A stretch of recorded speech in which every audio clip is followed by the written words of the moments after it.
அன்பில் மகேஷ் அவங்க அழுகுறாங்க, அமைச்சர் 2 பேரும் அழுகுறாங்க. அப்படி ஜோதிமணி ஏர்போர்ட்ல ஓடுறாங்க, செக்இன் பண்ணாதான் உள்ள ஃப்ளைட்டுக்கு போக முடியும். அதுக்கு ஒரு 45 நிமிஷம் ஆகும். நீங்க ஏர்போர்ட்ல இருந்து அந்த வாசல் கார்ல இருந்து இறங்கி ஓடுறதெல்லாம் ஒரு காணொலி பண்ணி அதை பரப்புறாங்க, எல்லாம் பண்றாங்க.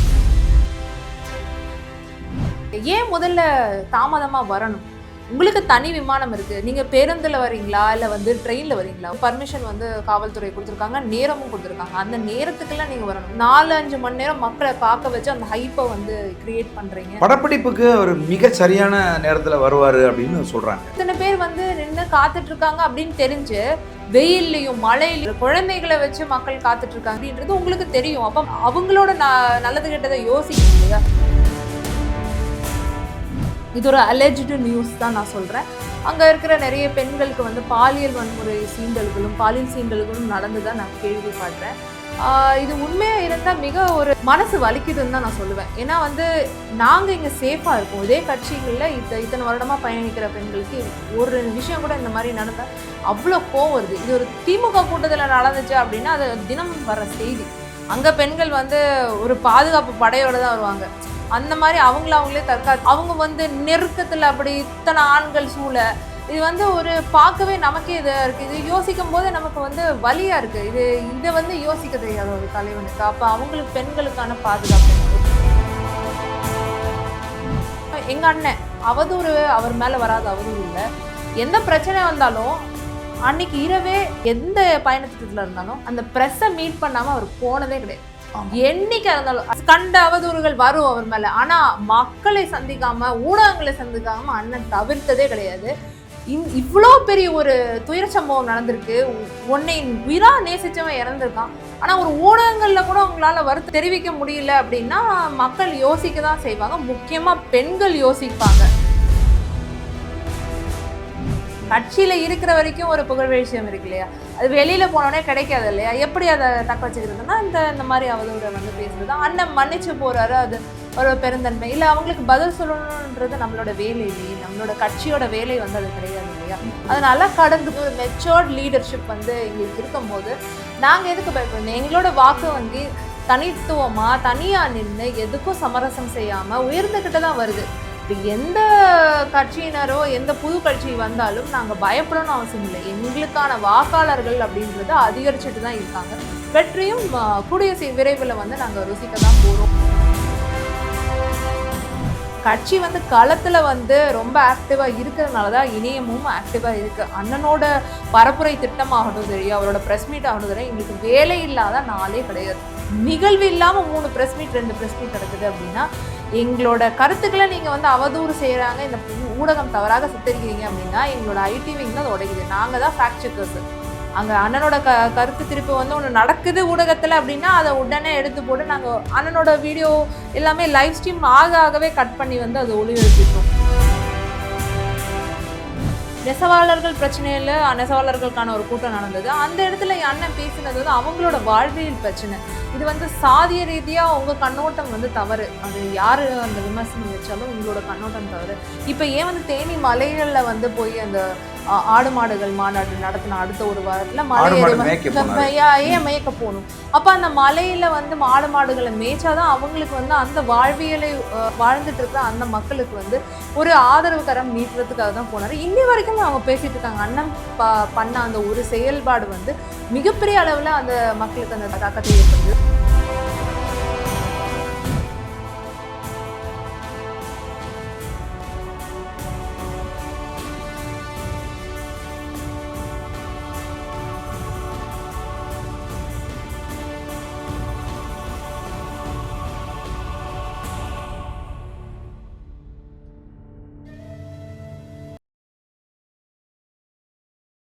உலகம் முழுவதும் பரவி வாழுகிற தாய் தமிழ் உறவுகள் அனைவருக்கும் வணக்கம்.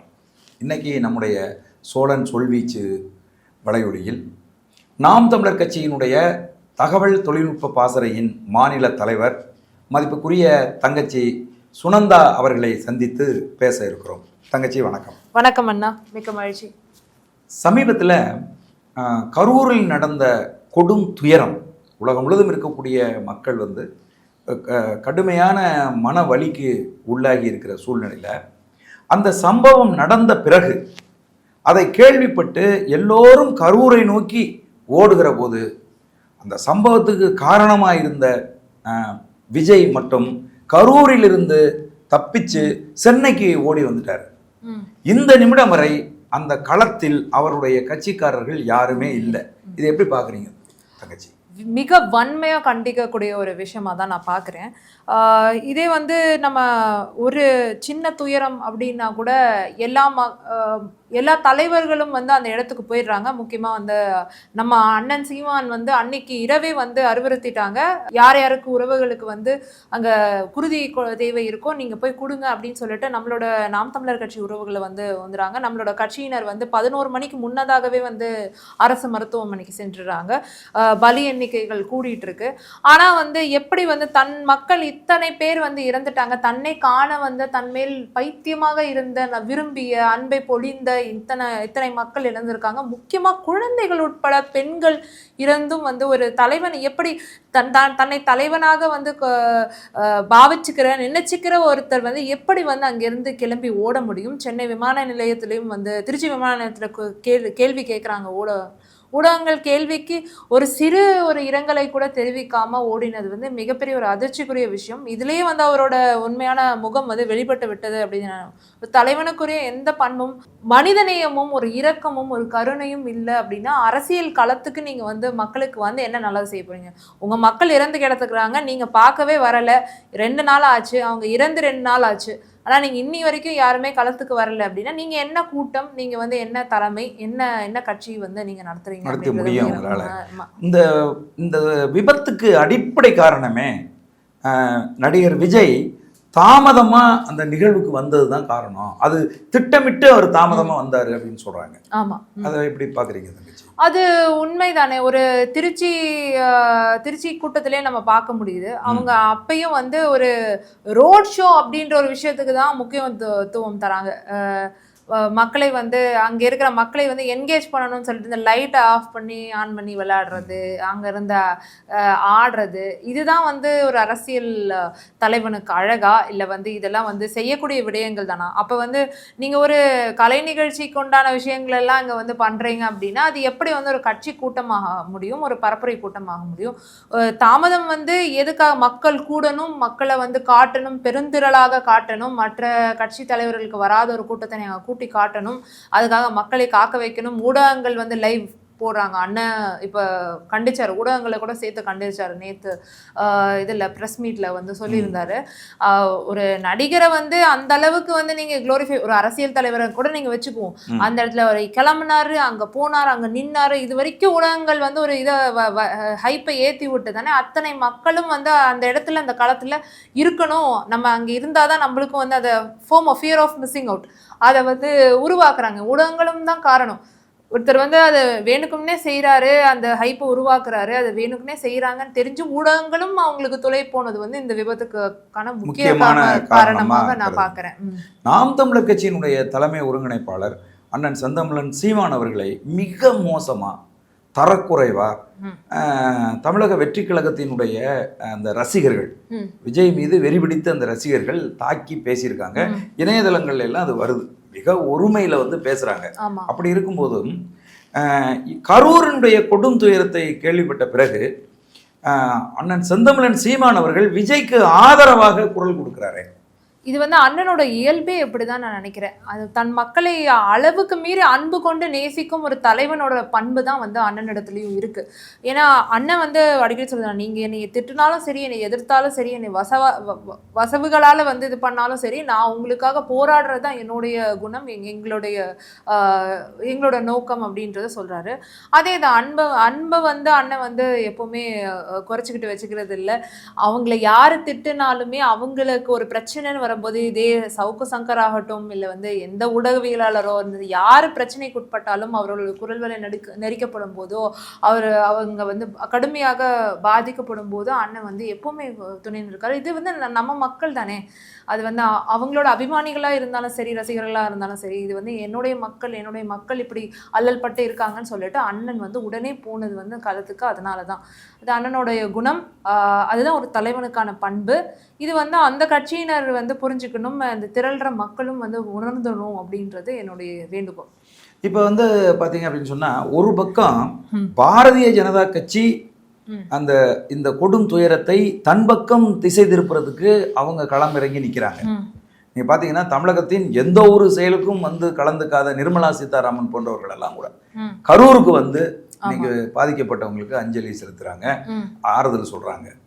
ஒரு பக்கம் திமுக ஒட்டுமொத்தமா கரூரை நோக்கி வந்து முதலமைச்சர்ல இருந்து துணை முதல்வர்ல இருந்து மதிப்புக்குரிய கனிமொழி அவர்கள்ல இருந்து அவ்வளவு பேரும் வந்து அங்க நிக்கிறாங்க.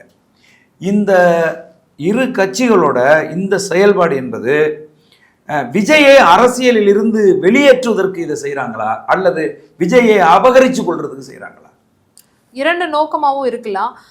கரூர்ல வந்து நின்ன அத்தனை தலைவர்கள்ல எத்தனை பேர் வந்து கள்ளச்சாராய இறப்பிற்கு 63 பேர் இறந்து போனாங்க. இந்த அரசு வந்து நடத்துற டாஸ்மாகால தினம் தினம் வந்து எத்தனை கொலை, எத்தனை மரணங்கள் நடக்குது. சாதி மறுப்பு திருமணம் செஞ்சு தம்பி கவின் படுகொலையான போது எத்தனை தலைவர்கள் வந்து துக்கம் தெரிவிச்சாங்க.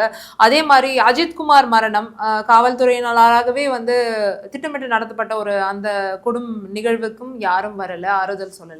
ஆனா வந்து கரூருக்கு வராங்க அப்படின்னா உலகத்தினரோட அத்தனை மீடியாஸோட லைம்லைட் அங்க இருக்கு. அந்த இடத்த வந்து நம்ம அந்த அரசியல் பண்ணணும், அங்கே போகணும் அப்படின்றது தான் வந்து அவங்களோட இதுவாக இருக்குது. இந்த இரண்டு பேரும் கட்சிகளாக இருக்கும். இல்லை உண்மையாக களத்தில் வந்து மக்களுக்காக போய் நின்னது வந்து அண்ணன் சீமான் தான். இந்த நிகழ்வு கேள்விப்படும் போதே நம்ம நிகழ்வு நடந்திருந்தாலும் அதில் முதல்ல இவங்களுக்கு இறந்து போனவர்களுக்கு ஒரு கண்ணீர் வணக்கத்தை வந்து தெரிவிச்சுட்டு தான், அதாவது மலைகள் மாநாட்டில் அண்ணன் பேசும்போது அங்கேயே அவர்களுக்கு வந்து கண்ணீர் வணக்கத்தை தெரிவிச்சிடாரு. பலி எண்ணிக்கை அதிகமாக அண்ணனால அங்கே இருப்பு கொள்ளவே முடியல.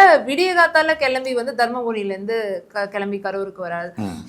இது இத்தனை எதிர்க்குமே இரவே வந்து செந்தில் பாலாஜி அழுகிறதும், அன்பில் மகேஷ் அவங்க அழுகுறாங்க, அமைச்சர் 2 பேரும் அழுகுறாங்க. அப்படி ஜோதிமணி வந்து ஏர்போர்ட்ல ஓடுறாங்க. செக்இன் பண்ணாதான் வந்து உள்ள ஃபிளைட்டுக்கு போக முடியும். அதுக்கு ஒரு 45 நிமிஷம் ஆகும். நீங்க ஏர்போர்ட்ல இருந்து அந்த வாசலுக்கு இதுல இருந்து கார்ல இருந்து இறங்கி ஓடுறதெல்லாம் ஒரு காணொலி பண்ணி அதை வந்து பரப்புறாங்க, எல்லாம் பண்றாங்க. உங்களுக்கு மக்கள் மேல உண்மையாவே அவ்வளோ அக்கறை இருந்தா இத்தனை சம்பவங்கள் நடந்திருக்கு. அதுக்கு எதுவுமே நீங்க நிக்கலையே. உங்க ஆட்சியில உங்க கீழே நீங்க வந்து காப்பாத்துறேன்னு சொல்லி வாக்கு கொடுத்த மக்கள் வந்து அத்தனை இல்லல்களுக்கு உண்டாகும் போது அவங்களோட நீங்க நிக்கல. ஆனா இதுக்கு ஏன் வரீங்க அப்படின்னா அந்தந்த இடங்கள்ல இருக்கிற அமைச்சர்கள் வந்தது போக வெளி மாநிலங்கள்ல இருந்தவங்க, வெளிநாட்டுல இருந்த துணை முதலமைச்சர் கூட வந்து அன்னைக்கு இறப்பிற்கு இரங்கல் தெரிவிச்சுட்டு வந்து பார்த்துட்டு உடனே திரும்ப துபாய் போன கதையெல்லாம் இருக்கு. இவங்க இதை அரசியல் படுத்துறாங்க, இந்த அரசியலை செய்யறாங்க. ஆனா உண்மையாக நிக்கிறது வந்து நாம் தான். ஏன்னா அன்னைக்கு இரவே வந்து அண்ணன் அறிவிச்சிட்டாரு, யாருக்கு குருதி தேவை இருக்கோ உடனே போய் கரூர் உறவுகள் குருதி கொடை பாசறை மூலமா கொடுங்கன்னு மக்களுக்கு தேவையான உதவியை செய்ய போனது வந்து களத்துல. அதிகாரத்துல இருக்கிறவங்க வந்து ஃபெசிலிட்டேட் பண்ணி கொடுக்கறது வேற விஷயம். ஆனா அதிகாரத்துல இல்லாத மக்கள், நம்மளோட கட்சியினர் தான் வந்து அங்க முதல் முன்கள போராளிகளா போனாங்க. தம்பி இடுமானம் கார்த்தி போய் இரவே வந்து இறந்து போனவர்களுக்கு மரியாதை செலுத்துறாங்க. இது வந்து யார் வந்து உண்மையாக மக்களுக்கு நிக்கிறாங்க அப்படின்றத மக்கள் வந்து உணர்ந்தாக வேண்டிய சூழலுக்கு இப்ப இருக்காங்க. விஜய் அவர்கள் அந்த இடத்துக்கு வருகிற போது அவர் வந்த அந்த கேராவன் மாதிரி ஒரு பஸ் வச்சுருக்காங்களா, அதில் முன்னாடி உட்காந்து நல்ல வெளிச்சம் போட்டு உட்காந்துக்கிட்டு வந்துக்கிட்டு இருந்தார். கரூருக்குள் நுழையும் போது மக்கள் ஆயிரக்கணக்கான பேர் வந்து 2 பக்கமும் திரண்டு இருந்தாங்க. அதை பார்த்த உடனே வண்டியை நிறுத்தி லைட்லாம் ஆஃப் பண்ணிட்டு 2 பக்கம் இருக்கிற அந்த ஷட்டர்லாம் வந்து அவர் க்ளோஸ் பண்ணிட்டு அதுக்கு பிறகு வண்டியை எடுத்துட்டு வந்தார். ஒரு முறை பார்த்தால் போதும் அப்படின்னு திரண்டிருந்த அந்த ஆயிரக்கணக்கான மக்கள் ஏமாற்றத்துக்கு உட்பட்டு அந்த வண்டிக்கு பின்னாடி திரண்டு எல்லாம் ஓடி வந்துகிட்டே இருந்தாங்க. அதுதான் இந்த விபத்துக்கு காரணம்.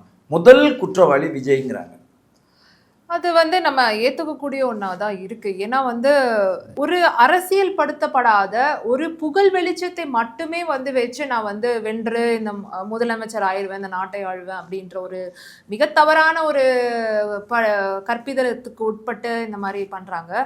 அந்த புகழை வந்து அவர் ரசிக்கிறாருன்னு நினைக்கிறேன். இப்போ வந்து அவருக்கு எத்தனை பேர் வந்து அந்த ஸ்ட்ராட்டஜிஸ்ட் இருந்தாலுமே தனக்கான அந்த குணம் வந்து ஒரு குணம் இருக்கும் இல்லையா. மக்களை வந்து நேசிக்கும் ஒரு மனிதருக்கு ஏன் வந்து தன்னோட மக்கள் ஒரு தடவை பார்க்கணும். இப்போ அண்ணன் கூட எத்தனை குழந்தைங்க போய் புகைப்படம் எடுத்துக்கிறாங்க. அவ்வளோ ஆக்சசிபிளா இருக்கிற ஒரே ஒரு தலைவர் வந்து அண்ணன் சீமான் அவர்கள் மட்டுமே. ஏன் வந்து உங்களுக்கு அவ்வளோ ஒரு ஈகோ இருக்கு? மக்கள் ஒரு தடவை பார்க்கணும் அப்படின்னு நினைக்கிற மக்களை நீங்க அரவணைக்க மாட்டேங்கிறீங்க. அவங்க அன்பை வந்து நீங்க வந்து எப்படி பயன்படுத்துறீங்க?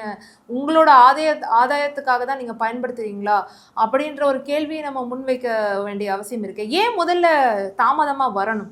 உங்களுக்கு தனி விமானம் இருக்கு. நீங்க பேருந்துல வரீங்களா இல்ல வந்து ட்ரெயின்ல வரீங்களா? உங்களுக்கு தனி விமானம் கொடுத்துருக்கு. அவங்க நீங்க வந்து பர்மிஷன் வந்து காவல்துறை கொடுத்துருக்காங்க, நேரமும் கொடுத்துருக்காங்க. அந்த நேரத்துக்கெல்லாம் நீங்க வரணும். எதுக்கு நான் 4-5 மணி நேரம் மக்களை காக்க வச்சு அந்த ஹைப்பை வந்து கிரியேட் பண்றீங்க? படப்பிடிப்புக்கு அவர் மிக சரியான நேரத்துல வருவாரு அப்படின்னு சொல்றாங்க. ஆமா. அப்படின்னா மக்களை சந்திக்கிறதுக்கு ஏன் வர்றாரு? அங்க பணம் கொடுக்கறதுனால சரியான நேரத்துக்கு வந்துட்டு இங்க மக்கள்ங்கிறவங்க வந்து ரொம்ப குறைவா மதிப்பிடுறாரா? ஆமா, உண்மையா அதுதான் காரணமாக இருக்க முடியும். ஏன்னா வந்து மக்கள் இத்தனை பேர் வந்து நின்று காத்துட்டு இருக்காங்க அப்படின்னு தெரிஞ்சு வெயில்லையும் மழையிலையும் ஒரு குழந்தைகளை வச்சு மக்கள் காத்துட்டு இருக்காங்க. இது முதல் பிரச்சாரம் இல்லையே, முறை பரப்புரை உங்களுக்கு திட்டம் இல்லையே. இதுக்கு முன்னாடி 2 மாநாடு நடத்தியிருக்காங்க. மக்கள் வந்து எந்த அளவுக்கு ஒரு ஆர்வத்தோட ஆர்வ மிகுதியில வராங்க அப்படின்றது உங்களுக்கு தெரியும். அப்ப அவங்களோட நல்லது கெட்டதை யோசிக்கணும் இல்லையா? ஒரு கழிவறை வசதி கூட நீங்க வந்து அத்தனை திறன் இருக்கிற மக்களுக்கு வந்து நீங்க கொடுக்கல. இப்ப எங்க கட்சி கூட்டத்தை பார்த்தாவே நம்மளோடது அண்ணன் வந்து ஒரு 1000 பேர் பெண்கள் வருவாங்களாப்பா இல்ல ஒரு 2000 பேர் வருவாங்களா அப்படின்னா இந்த இடத்துல இங்க நிறுத்துங்க, ஒரு திட்டமிடுதல் இருக்கு இல்லையா? அது வந்து தன்னை பார்க்க வர இந்த இனத்துக்காக கூடுற கூட்டம் அவங்க மேல இருக்கிற ஒரு அக்கறையினாலையும் ஒரு அன்பினாலையும் ஒரு தலைவன் சிந்திக்கிற விதம். இவங்களுக்கு இது சரியா பண்ணி கொடுக்கணுமா? குடிநீரா? அந்த குடிநீர் வந்து அதற்கான வசதிகளை செஞ்சு கொடுக்குறது. இந்த மே 18 மாநாட்டுல பைப்லயே தண்ணி வந்து கொடுத்தாங்க. உட்கார்ந்து இருக்கிற இடத்துல வந்து எல்லாருக்கும் தண்ணி, எங்கேயும் அவங்க எந்திரிச்சு போகணும்னு கூட அவசியம் இல்லை. அந்த மாதிரி ஒரு ஏற்பாடுகளை வந்து சுற்றுச்சூழல் பாசறையை செஞ்சாங்க. ஒவ்வொரு தடவையும் குருதிக்குடை பாசறையும் சரி, சுற்றுச்சூழல் பாசறை, மற்ற கட்சியில் இருக்கிற அந்தந்த மாவட்டங்களில் நடக்கிற நிர்வாகிகள் எல்லாருமே உணவுக்கு வந்து தயார் செஞ்சிருவாங்க. எத்தனை மக்கள் இருந்தாலும் உணவு அந்த உணவு நேரமா வருதா, அப்ப அந்த உணவுக்கு இருக்கிற 3/4 பேருக்கு உணவு கொடுக்குற அளவுக்காவது நம்ம ஒரு தயாரிப்பு செஞ்சு வச்சிருக்கணும் அப்படின்ற ஒரு இது பாக்குறாங்க. கழிவறை வசதிகள், உட்கார வசதிகள். இப்ப வந்து நாம் தமிழர் கட்சி கூட்டங்கள்ல வந்து பார்த்தா முதல் இதுலதான் பெண்கள் இருப்பாங்க. அந்த பெண்கள் உட்காரத்துக்கு அங்க இடம் இல்லைன்னா ஆண்கள் வந்து அவங்க இருக்கையை கொடுத்துட்டு பின்னாடி போய் கூட நிக்கிற நிறைய இடத்துல பார்த்திருக்கேன். நான் 6 வருஷமா பார்த்திருக்கேன். நான் தாமதமா வந்தாலும் சரி எனக்கான இருக்கை வந்து அங்க இருக்கும். எந்த பெண் வந்தாலும் சரி தன்னோட இருக்கையை வந்து கொடுக்குற ஒரு பண்பை தான் அண்ணன் வந்து வளர்த்து வச்சிருக்காரு தன்னோட தம்பி தங்கைகள் இடத்துல.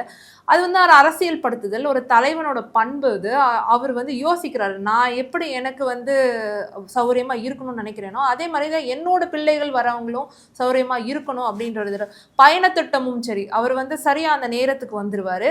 அந்த நேரம் தாண்டினா அந்த நிகழ்ச்சியோட அத்தனை அங்கங்களும் சரியான நேரத்துக்கு நடக்குதான்னு பார்ப்பாரு. தாமதமானா அதற்கு வந்து ஒரு முன்னாடி ஒரு முன்வரிப்பு இருக்கும். இது தாமதமாகுது, இதுக்கு தயார்படுத்திக்கோங்க அப்படின்ற ஒரு முன்னறிவிப்பு எல்லா நிலை இது பொறுப்பாளர்கள்கிட்டையும் போய் சேர்ந்துடும். அந்த கம்யூனிகேஷனும் போய் சேர்ந்துடும்.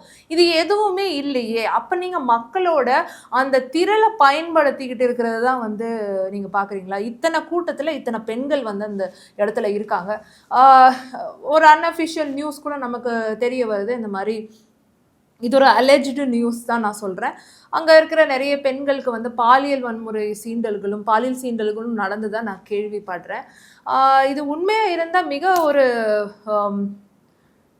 மனசு வலிக்குதுன்னு தான் நான் சொல்லுவேன். ஏன்னா வந்து நாங்கள் இங்கே சேஃபாக இருக்கோம். இதே கட்சிகளில் இத்தனை வருடமாக பயணிக்கிற பெண்களுக்கு ஒரு விஷயம் கூட இந்த மாதிரி நடந்தால் அவ்வளோ கோவம் வருது. இது ஒரு திமுக கூட்டத்தில் நடந்துச்சு அப்படின்னா அது தினம் வர செய்தி.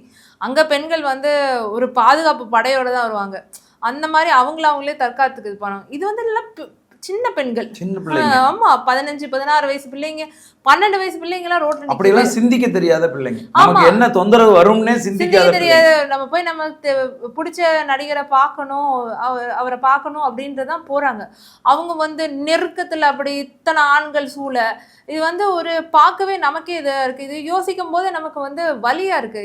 இதை வந்து யோசிக்க தெரியாத ஒரு தலைவனுக்கு அப்ப அவங்களுக்கு பெண்களுக்கான பாதுகாப்பு என்ன, ஒரு பெருந்திரல்ல வந்து அவங்களுக்கான வசதிகள் என்ன, அவங்களுக்கு சிறு சிறு குழந்தைங்களை எடுத்துட்டு வராங்க, மணிக்கணக்கில் நிக்கிறாங்கன்னு உங்களுக்கு தெரியும். அதை நீங்க பயன்படுத்திக்க பாக்குறீங்களா?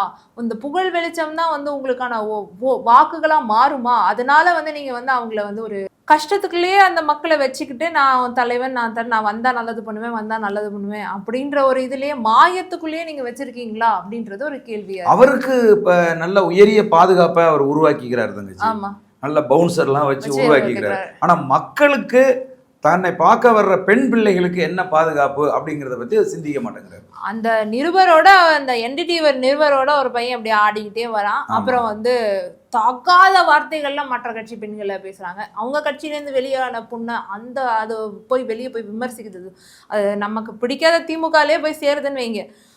அவங்க பிடிக்காம போறாங்க, ஏதோ ஒரு காரணத்துக்காக வெளியேறிட்டாங்க. அந்த பெண்ணை அவ்வளோ தரக்குறையாக பேசுறாங்க. இப்போ நான் பேசுறேன்னா, இன்னைக்கு என்னோட வீடியோ வெளியே வருதுன்னா என்னோட இதை மூஞ்சியை மார்க் பண்ணி எனக்கு வந்து 1000 ஆண் தொடர்புகள் இருக்கு, அப்படி இருக்கு, நீ அவனோட இது பண்ண அப்படிதான் பேசுவாங்க. இது அவங்களோட குணம். ஏன்னா இன்னைக்கு நான் பார்க்குறேன், எங்களோட படங்களை வந்து 2 வாரத்துக்கு முன்னாடி என்னோட சில தங்கச்சிகளோட படங்களை வந்து ரொம்ப கேவலமாக மார்க் பண்ணி அதோட மீமா ஒரு ஃபேக் ஐடியிலேருந்து வருது. இதை நாங்கள் வந்து சைபர் கம்ப்ளைண்ட் கொடுத்துருந்தோம், அந்த காவல்துறைக்கே நாங்கள் தெரிவிச்சிருந்தோம். இந்த மாதிரி பொய் கணக்குகளை வச்சு ஃபேக் ஐடிஸை வச்சு இந்த மாதிரி எழுத விடுவாங்க. இப்போ அவங்கள நம்ம விமர்சிக்கிறோம் அப்படின்னாவே எங்களை மட்டுப்படுத்துகிற, எங்களை அமைதிப்படுத்துறதுக்கு ஒரே இது வந்து அவங்களுக்கு அவதூறு பரப்புரை தான், எங்களை கேவலமாக பேசுறதும். இப்போ அண்ணனை பேசலையா அந்த தாவே கட்சிக்காரங்க வந்து ஒரு சின்ன பசங்க அவ்வளோ கேவலமாக பேசுகிறாங்க. அவங்களுக்கு அந்த கேட்குற கேள்விக்கு நம்ம கருத்தியலாக சொல்கிற விஷயங்களுக்கு புரிதல் இல்லை. அவங்கள விமர்சிக்கிற ஒரே காரணத்துக்காக தப்பா பேசினா இவங்க அடங்கிடுவாங்க, அவதூறு செஞ்சா இவங்க அடங்கிடுவாங்கன்றது ரசிக மனப்பான்மை. ஒரு அரசியல் வழிநடத்தலே இல்லாத ஒரு விஷயத்த வந்து இவங்க வந்து பண்ணிட்டு இருக்காங்க. இதை வச்சு அவங்க வாக்குகளா மாத்தி இதை வந்து அதிகாரத்துக்கு போகணும்னு தான் பாக்குறாங்களே தவிர இந்த மக்களை வந்து நல்வழிப்படுத்துறது வந்து அவங்களோட நோக்கமா இல்லை. அதாவது தங்கச்சி, இப்ப இந்த கரூர் கொடுந்துயரம் விஜய் மீதான பின்ப சரிவை உருவாக்குமா? கண்டிப்பாக உருவாக்கும். இது வந்து நல்ல படிச்ச பண்பட்ட மக்கள்கிட்ட ஒரு பெரும் தாக்கத்தை வந்து உண்டாக்கியிருக்குன்னு தான் சொல்லலாம். ரசிக மனப்பான்மையில் இருக்கிறவங்களை வந்து நம்ம தவிர்த்துருவோம்.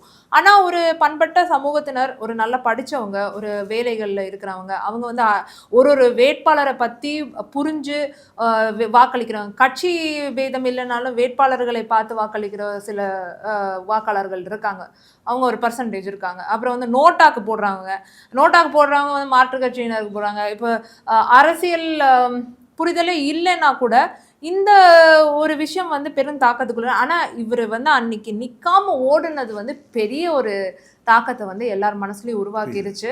அதை வந்து சின்ன பிள்ளைங்களே அதை யோசிக்க ஆரம்பிச்சுட்டாங்கன்னு தான் சொல்லணும். ஏன் வந்து இவர் இப்படி வந்து ஒரு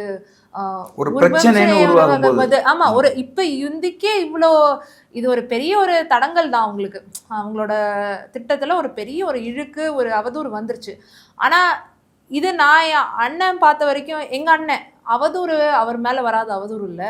எந்த பிரச்சனை வந்தாலும் அன்னைக்கு இரவே, அன்னைக்கு எந்த பயணத்திட்டத்தில் இருந்தாலும் அந்த ப்ரெஸ்ஸை மீட் பண்ணாமல் அவர் போனதே கிடையாது. என்னைக்கு இருந்தாலும் அது என்ன ஒரு சின்ன ஒரு ஆடியோ லீக் இருக்கும், அப்புறம் வந்து திரும்ப கண்ட அவதூறுகள் வரும் அவர் மேல. ஆனா மக்களை சந்திக்காம, ஊடகங்களை சந்திக்காம அண்ணன் தவிர்த்ததே கிடையாது. இவ்வளோ பெரிய ஒரு துயர சம்பவம் நடந்திருக்கு, உன்னை உயிரா நேசிச்சவன் இறந்திருக்கான், ஆனா ஒரு ஊடகங்கள்ல கூட உங்களால வருத்தம் தெரிவிக்க முடியல அப்படின்னா மக்கள் யோசிக்க தான் செய்வாங்க. முக்கியமா பெண்கள் யோசிப்பாங்க. ஏன்னா பெண்கள் வந்து நிறைய அவர் மேல அபிமானமா இருந்திருக்காங்க.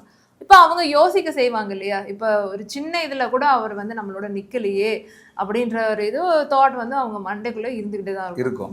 நாம் தமிழர் கட்சி மேல பொதுப்படையா ஒரு குற்றச்சாட்டை வந்து முன்வைக்கிறாங்க. அது என்னன்னா, நாம் தமிழர் கட்சி வந்து ஒரு வாட்ஸ்அப் கட்சி, அது ஒரு இணையதளத்தை நம்பி இயங்குகிற ஒரு கட்சி. இணையதளத்தை பிடுங்கியாச்சுன்னா அந்த கட்சியில ஒண்ணுமே கிடையாது அப்படிங்கிறாங்க. நீங்க நாம் தமிழர் கட்சியினுடைய தகவல் தொழில்நுட்ப பாசறையினுடைய மாநில தலைவிங்கிறதுனால இதுக்கு நீங்க பதில் சொல்லணும்.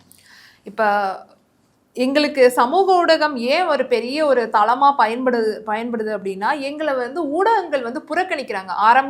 ஆரம்ப கால தொட்டு ஈழப்போர் நடந்து கொண்ட காலத்திலிருந்தே நாங்க தலைவரையும், விடுதலை புலிகள் எல்லா அவங்களோட தியாகத்தை பற்றியும் தொடர்ச்சியாக பேசிக்கொண்டு தமிழக அப்போதைய ஆட்சியாளர்களோட அந்த துரோகத்தை வெளிப்படுத்தி கொண்டு இருந்ததுனால எங்களுக்கு வந்து ஊடக தடை அப்படின்றது எல்லா நேரத்துலையுமே இருந்திருக்கு. அதனால தான் நாங்கள் சமூக ஊடகத்தை ஒரு பெரிய ஒரு தளமாக பயன்படுத்துகிறோம். அப்போலேருந்தே ஒரு ஆர்கனைஸ்டா அன்ஆர்கனைஸ்டாவோ ஏதோ ஒரு இயக்கம் வந்து இணையதளத்தில் இயங்கிட்டே இருந்தது. எந்த கட்சி வந்து இயங்கவில்லைன்னாலும் ஒரு நாள் அவங்களுக்கு நிகழ்வு இருந்தால் அந்த இடத்துல வந்து அந்த ஐடி விங் ஒர்க் ஆகும். இல்லை ஏதோ ஒன்று கருத்துருவாக்கம் செய்யணும் அப்படின்னா அவங்க வந்து வேலை செய்வாங்க. இதை வந்து ப்ரொபகண்டா பேஸ்டாக இல்லாமல் தினசரி நிகழ்வு முதற்கொண்டுமே எங்களுக்கு வந்து ஊடக வெளிச்சம் இல்லை. நாங்கள் காசு கட்டி எந்த ஊடகத்துலையும் எங்களோட நிகழ்வை வர வைக்க முடியாது, லைவ் போட முடியாது, எதுவும் பண்ண முடியாது.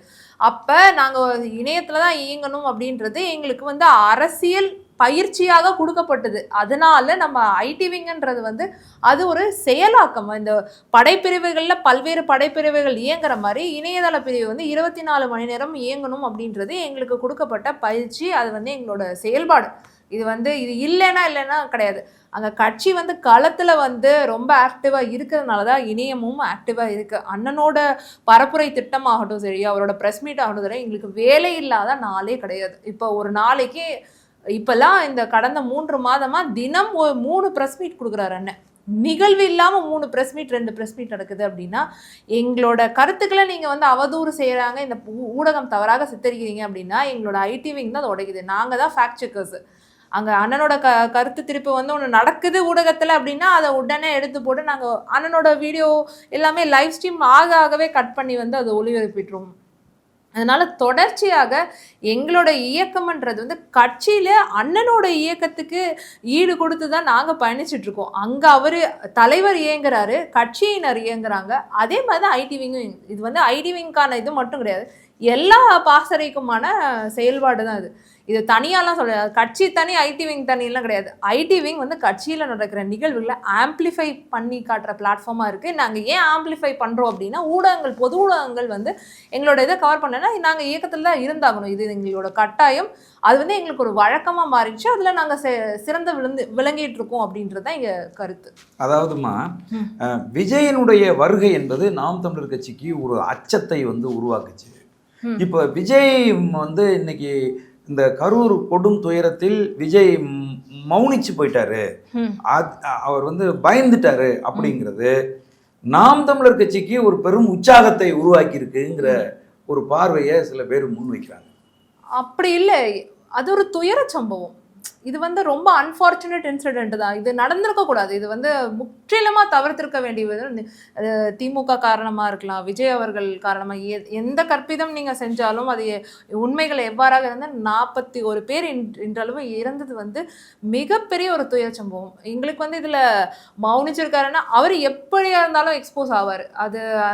அது நம்ம இது நடந்து தான் அது எக்ஸ்போஸ் ஆகணும் அப்படின்னு அவசியம் இல்லை. நாங்கள் வந்து அவர் எந்த இதில் இருந்தாலும் எந்த நிலைப்பாடு எடுத்தாலும் அதற்கான விமர்சனமும் அதுக்கான கருத்துக்களும் நாங்கள் சொல்லி கொண்டு தான் இருக்க போகிறோம்.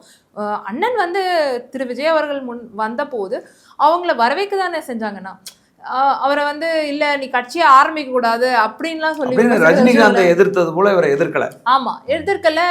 ஏன் தம்பி இன்னும் அன்பு தம்பின்னு அன்னைக்கு சொல்றாரு. அன்னைக்கு அந்த என்ன மனநிலையில அவர் இருந்தாரோ தெரியல, போயிட்டாரு அப்படின்னு ஒரு மெச்சோர்ட் லீடர்ஷிப் வந்து எங்களுக்கு இருக்கும்போது நாங்க எதுக்கு பயப்படணும்? எங்களோட வாக்கு வங்கி தனித்துவமா தனியா நின்று எதுக்கும் சமரசம் செய்யாம உயர்ந்துகிட்டு தான் வருது. இப்போ எந்த கட்சியினரோ எந்த புது கட்சி வந்தாலும் நாங்கள் பயப்படணும்னு அவசியம் இல்லை. எங்களுக்கான வாக்காளர்கள் அப்படின்றத அதிகரிச்சுட்டு தான் இருக்காங்க.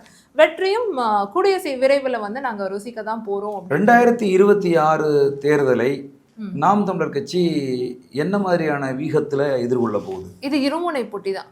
நாம் தமிழர் மற்ற கட்சிகள், அது பொது கட்சியாக இருந்தாலும் சரி, நாம் தமிழர் மற்ற கட்சிகள். நாங்கள் ஏன் வந்து இவங்களை விட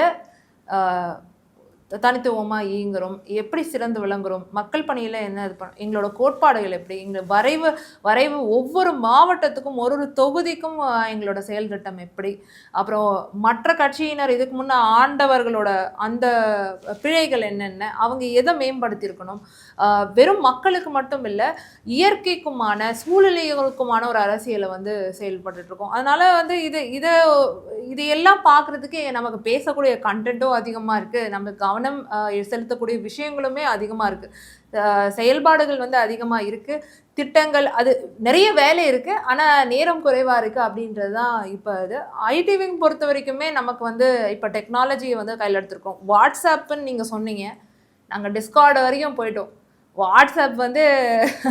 வாட்ஸ்அப்பில் வந்து கம்யூனிகேஷன் டூலாக தான் வந்து இப்போ பயன்படுத்தியிருக்கோம். ஆனால் இப்போ வந்து நாங்கள் ஒரு டேட்டா பேஸ் எஸ்டாப்ளிஷ் பண்ணுறதா இருக்கட்டும், கண்டென்ட் பேஸ், அப்புறம் வந்து காணொலி உருவாக்கமோ போஸ்ட் மேக்கிங்கோ எல்லாமே செயற்கை நுண்ணறிவை முதற்கொண்டு செய்ய ஆரம்பிச்சிட்டோம். அதனால் எல்லா டெக்னாலஜியும் வச்சு தான் நாங்கள் இயங்கிட்டு இருக்கோம். மற்ற கட்சியினர் அவங்கக்கிட்ட இல்லாத ஒரு பெரிய விஷயம் எங்ககிட்ட இருக்குது, எங்களோட கருத்தியல், எங்கள் அண்ணன், அப்புறம் எங்களோட தலைவர். இது எல்லாமே எங்களுக்கு வந்து பெரிய ஒரு ப்ளஸ் தான். இந்த கருத்தியலோட இந்த தமிழ் தேசிய கொள்கை புரிதலோட இயங்குற அத்தனை பேரும் வந்து உறுதியாக ஒரு பெரிய வெற்றியை வந்து அடுத்த தேர்தலில் வந்து சந்திப்பாங்க. மரங்கள் ஓட்டு போடுமா, மாடுகள் வந்து ஓட்டு போடுமா, இப்போ போய் மலைகிட்ட வேற பேசிட்டு இருக்காரு, மலை ஓட்டு போடுமா அப்படின்னு சொல்லி அண்ணன் செந்தமிழன் சீமான் அவர்கள் ஒரு மாதிரியான ஒரு மனநோயாளி அப்படிங்கிற மாதிரி ஒரு சித்தரிப்பை உருவாக்குறாங்க. ஆமாம், இதை வந்து மற்ற கட்சியினர் விமர்சிக்கிறதும். இப்போ நான் போன நிகழ்விலே தமிழிசை அம்மா வந்து பேசினாங்க, அது வந்து மரங்கள் கட்டி பிடிச்சிட்டு இவர் போஸ்ட் கொடுத்துட்ருக்காரு அப்படின்னா, குளோபல் மூவ்மெண்ட்டே இருக்குது. ட்ரீ ஹக்கிங் ட்ரைப்ஸ் அப்படின்றது 1960களிலேயே வந்து கிழக்கு பகுதிகளில் வந்து மரங்களை வெட்டுறாங்கன்னு சொல்லிட்டு அந்த பூர்வக்குடி மக்கள் வந்து ஒரு ப்ரொடெஸ்ட் எடுத்து எல்லா பெண்களும் போய் மரங்களை வந்து கட்டி பிடிச்சிட்டு இருந்தாங்க. அதை வந்து வெட்டக்கூடாதுன்னு சொல்லிட்டு மணிக்கணக்கான நாட்கள் இன்னைக்கு வரைக்குமே கிரெட்டா தன்பர்க் உட்பட மரங்கள் வெட்டுறதையும், இப்போ ஒரு இடத்துல மரம் வெட்டினோம்னா அதற்கு இணையாக 100 மரக்கன்றுகளை நட வேண்டும். ஒரு காட்டு சூழல் வந்து எப்படி இருக்கணும், ஒரு ஈகோ சிஸ்டம் எப்படி இருக்கணும், ஒரு மனிதன் மட்டுமே வாழுகின்ற புவியில் நம்ம இல்லை, நமக்கு வந்து ஒரு பாதுகாப்பை கொடுக்கறது வந்து நம்மை சுற்றி இருக்கிற சூழல் தான்.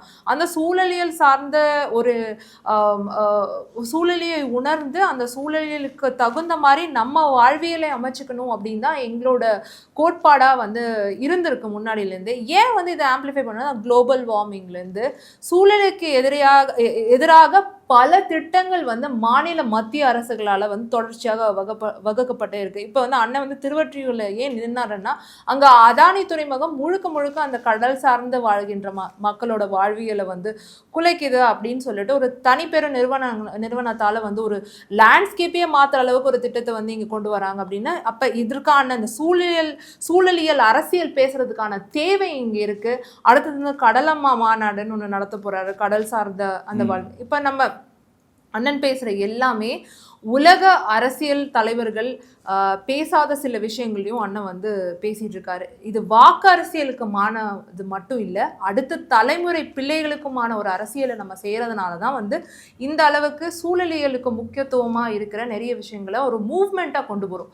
இப்போ ஆக்டிவிசம் இல்லாமல் பாலிடிக்ஸ் இல்லை, அது ஒடுக்கப்பட்டவருக்கான ஆக்டிவிசம் ஆகட்டும், ஏன் பட்டியல் வெளியேற்றத்துக்காக வந்து ஒரு கூட்டம் நடத்துகிறோம், ஏன் அதற்கு கிடைக்கிற ஒரு லைம்லைட் வந்து இதுக்கு கிடைக்கிறது இல்லைன்னா உங்களுக்கு புரியலை. ஒரு டெவலப்மெண்ட் சொல்லிட்டு காடுகளையும் இயற்கையும் அழிச்சுட்டு தான் வந்து முன்னேற்றத்துக்கானது இல்லை. இந்த சூழலியல் அரவணைச்சு நம்ம கொண்டு போகிற தற்சார்பு பொருளாதார கொள்கைகளை வந்து மக்களுக்கு வந்து ஒரு மாற்றாக எடுத்து வச்சு அதன் மூலமாக ஒரு முன்னேற்றமான ஒரு படித்த பண்பட்ட சமூகத்தை உருவாக்குறது தான் நம்மளோட நோக்கமாக இருக்குது. அதை சார்ந்து அவர் கொண்டு போகிறார், அது இன்னும் கொஞ்சம் வீரியமாக கொண்டு போகிறாரு. அது வந்து வாக்கரசியலுக்காக மட்டும் இல்லை, அடுத்த தலைமுறைக்கான அரசியலாகவும் நான் பார்க்குறேன். அதே மாதிரி வந்து நாம் தமிழர் கட்சி வந்து எதிர்கட்சிகளால் விமர்சிக்கப்படுது, திமுகவால் கடுமையாக விமர்சிக்கப்படுது. அப்படிங்கிறதெல்லாம் தாண்டி நாம் தமிழர் கட்சியோடு நீண்ட நாள் பயணித்து ஏதோ சில முரண்பாடுகளால் வெளியேற்றப்பட்ட அல்லது வெளியேறியவர்கள் வந்து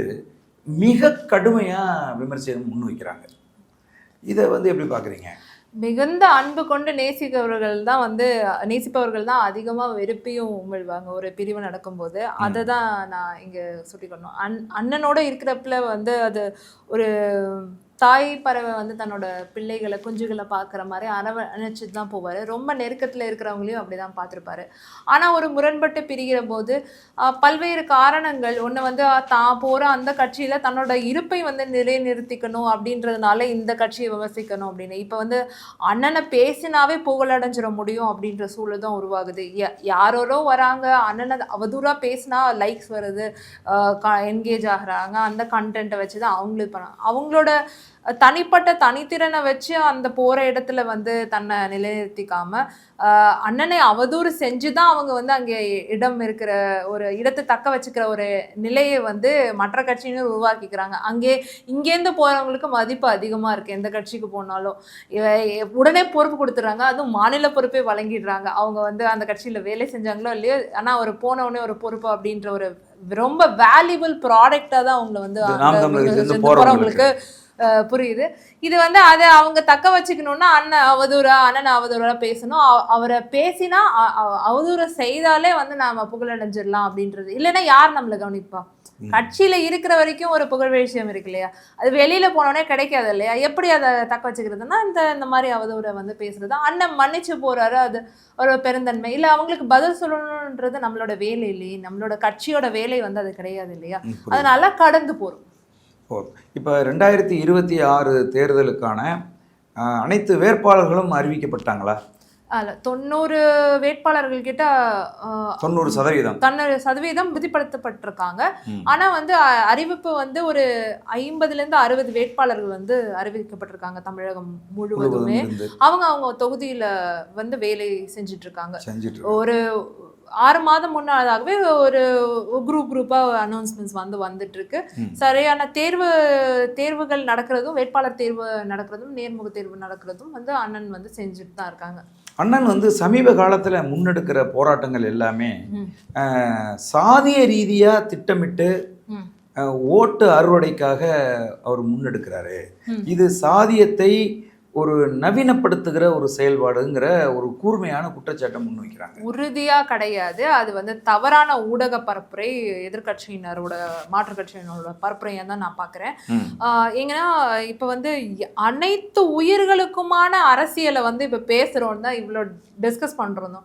எப்படி அந்த மனுஷன் வந்து மனிதர்களுடைய ஒரு பிழவை ஏற்படுத்துற அந்த சனாதானத்தை வந்து இது பண்ற, ஆம்பிளிஃபை பண்ற இந்த சாதியை வந்து பேசுற, சாதிகள் இல்லையடி பாப்பான்னு சொல்லிட்டு அண்ணன் பேசுற எல்லா இதுலேயுமே வந்து எப்படி வந்து ஒரு சமத்துவத்தை வந்து உருவாக்க வேண்டும், நமக்கு ஈக்குவலா விலங்குகளையும் வந்து நம்ம நேசிக்கணும், மற்ற உயிரினங்களையும் நேசிக்கணும்னு சொல்ற ஒருத்தர் வந்து ஏன் வந்து அந்த மாதிரி ஒரு கூட்டங்களை வந்து நடத்தணும் அப்படின்னா, அவங்களோட உரிமைகளை வந்து இந்த திராவிட ஆட்சியில இழந்துட்டாங்க. ஒரு ஒடுக்கப்பட்டோருக்கான ஒரு கூட்டம் நடக்கும்போது அது எந்த சாதியினராக இருந்தாலும் சரி, எந்த பிரிவினராக இருந்தாலும் சரி, அவங்களுக்கு வந்து ஒரு அநீதி இழைக்கப்படும் போது ஒரு ரிசர்வேஷன்லேயே அவங்களுக்கான அந்த நீதி கிடைக்கல, அவங்கள வந்து இன்னுமே ஏமாத்தி தான் இந்த திராவிட கட்சிகளும் தேசிய கட்சிகளும் வச்சிருக்காங்க. அப்படின்றப்ப நீங்க இந்த நிலையில இருக்கீங்க, இதுலேருந்து வெளியே வரணும்னா நீங்க என்ன செய்யணும் அப்படின்ற ரீதியில தான் நம்மள பட்டியல் வெளியேற்றம் குறித்து நெசவாளர்கள் கூட்டம்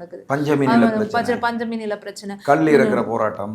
ஆமா, அந்த மக்களோட வாழ்வியல் சார்ந்த பிரச்சனையா இருக்கு. இப்ப கல்லிறக்கிற போராட்டத்திலே பட்டதாரி இளைஞர்கள் வந்து அந்த பனை சார்ந்த வாழ்வியலை அரவணைச்சிட்டு அவங்க படிக்கிற அந்த படிப்பை வந்து எப்படி அந்த வாழ்வியலுக்கு உட்பட்டு அதை மேம்படுத்திக்கிறாங்க அப்படின்றத வந்து அவங்க பேசினாங்க அந்த கூட்டத்தில். அது மட்டும் கிடையாது, அதை பேசினாங்க. இத்தனை மக்கள் வந்து இது இயற்கை சார்ந்த ஒரு விடயமா வந்து அந்த கல் இருக்கிற விஷயமா இருக்கு. இப்போ டாஸ்மார்க்குக்கு மாற்று அப்படின்றது, அந்த சாராயத்துக்கு மாற்று வந்து கல் தான். இந்த கல் கொடுத்தவர் வந்து இறந்ததில்லை அப்படின்றது தான் வந்து நம்ம சங்க காலத்துல இருந்தே பாடப்பட்டிருக்கிற ஒரு விஷயம். அப்ப ஒரு வாழ்வியல் பிரச்சனையாக நெசவாளர்கள் பிரச்சனையில நெசவாளர்களுக்கான ஒரு கூட்டம் நடந்தது. அந்த இடத்துல அண்ணன் பேசினது வந்து அவங்களோட வாழ்வியல் பிரச்சனை. இது வந்து சாதிய ரீதியா உங்க கண்ணோட்டம் வந்து தவறு, அது யாரு அந்த விமர்சனம் வச்சாலும் உங்களோட கண்ணோட்டம் தவறு. இப்போ ஏன் வந்து தேனி மலைகள்ல வந்து போய் அந்த ஆடு மாடுகள் மாநாடு நடத்தின அடுத்த ஒரு வாரத்துல மலை ஏன் மேய்க்க போகணும்? அப்ப அந்த மலையில வந்து மாடு மாடுகளை மேய்ச்சாதான் அவங்களுக்கு வந்து அந்த வாழ்வியலை வாழ்ந்துட்டு இருக்கிற அந்த மக்களுக்கு வந்து ஒரு ஆதரவு கரம் நீட்டுறதுக்காக தான் போனாரு. இன்னி வரைக்கும் அவங்க பேசிட்டு இருக்காங்க. அண்ணன் பண்ண அந்த ஒரு செயல்பாடு வந்து மிகப்பெரிய அளவுல அந்த மக்களுக்கு அந்த தாக்கத்தை ஏற்படுது. அந்த ஆடு வைத்திருக்கவர்களுக்கு அந்த மேய்ச்சல் நிலங்களை மீட்டு கொடுக்கணும். ஆமா, இப்ப தமிழர் அரசியல் தமிழ் சாதியினை வந்து அரவணைச்சிட்டு போறார் அண்ணன் அப்படின்றத இது சொன்னா, இப்ப அங்க இருந்தது வந்து மாற்று மொழி மக்களுக்கும் சேர்த்துதான ஒரு இதை கொடுத்துருக்காரு. இப்ப அண்ணன் கூட இருந்த அந்த கிதாரி வந்து ஒரு மாற்று மொழியினர், அவங்க வந்து தெலுங்கு பேசுகிற ஒரு மாற்று மொழியினரை தான் வந்து சொன்னாங்க.